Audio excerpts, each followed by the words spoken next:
Buah-buah permenungan Minggu Paskah kedua tahun B.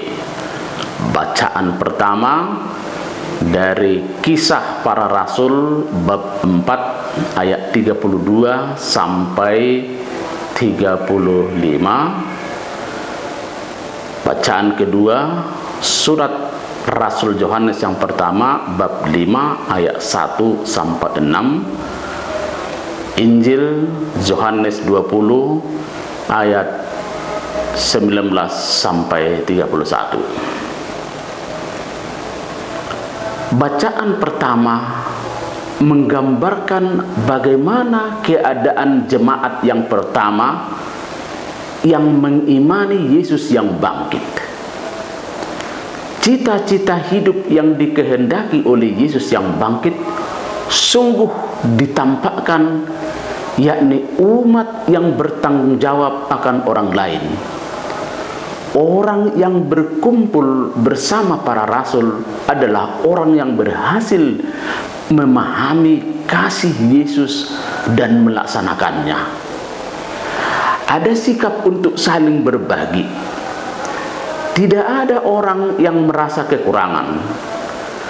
Kekurangan seseorang dapat dipenuhi oleh kelebihan orang seiman dalam persekutuan. Rasul Yohanes mengingatkan jemaat akan kekuatan iman. Kuasa dunia dapat dikalahkan dengan iman yang teguh. Iman akan memberi arti kepada setiap kehidupan. Caranya dengan menaruh kasih sayang kepada sesama secara nyata dan menjadi saksi iman akan Kristus. Inilah perwujudan pelaksanaan perintah-perintah Allah. Pelaksanaan perintah itu terwujud dalam persekutuan dengan sesama.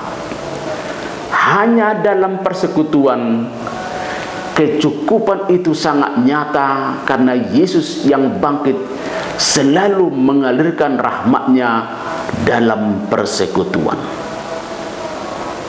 Injil Yohanes menandaskan perlunya iman yang berkelanjutan dari kaum beriman terhadap Yesus yang bangkit.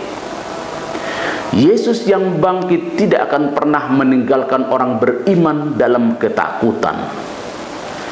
Yesus sebagai anak Allah tetap setia sebagai sumber kasih dan kekuatan untuk meneguhkan orang.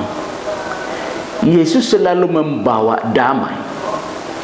Allah senantiasa membawa damai surgawi dan menguatkan mereka yang ragu-ragu dengan kekuatan Roh Kudus. Para murid diharapkan dapat berkarya menyalurkan kasih-Nya. Para murid yang berkarya harus sanggup mengasihi sesamanya dalam bentuk saling mengampuni dalam persekutuan. Para murid mendapat mandat untuk memutuskan mengampuni atau tidak mengampuni. Sebagaimana Yesus terus membina kesatuan dengan para murid-Nya, demikian hendaknya murid-murid-Nya harus membangun kesatuan. Manusia akan kehilangan kasih Allah bila menarik diri dari persekutuan. Thomas yang sempat kehilangan kasih Allah karena dia ternyata menjauhkan dari saudara-saudaranya. Satu ide yang bisa dikembangkan dari ketiga bacaan hari ini ialah hiduplah dalam persekutuan kasih. Kasih itu diberikan Allah kepada manusia secara cuma-cuma. Manusia menerimanya.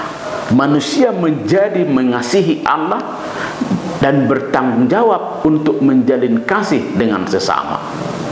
Manusia tidak hanya penerima kasih, tetapi juga harus menjadi pelaksana dan penabur kasih.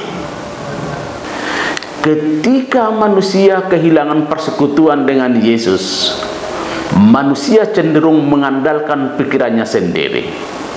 terutama pikiran logisnya ketika berhadapan dengan sesamanya. Ketika Thomas kembali ke dalam persekutuan para murid, keegoisannya, pikirannya sendiri menjadi lenyap. Ketika manusia mengandalkan pikirannya sendiri, akan sulit berbagi kasih dalam persekutuan. Moga-moga kita tetap berada dalam persekutuan yang saling mengasihi dan saling memberikan. Tuhan yang bangkit senantiasa memberkati kita.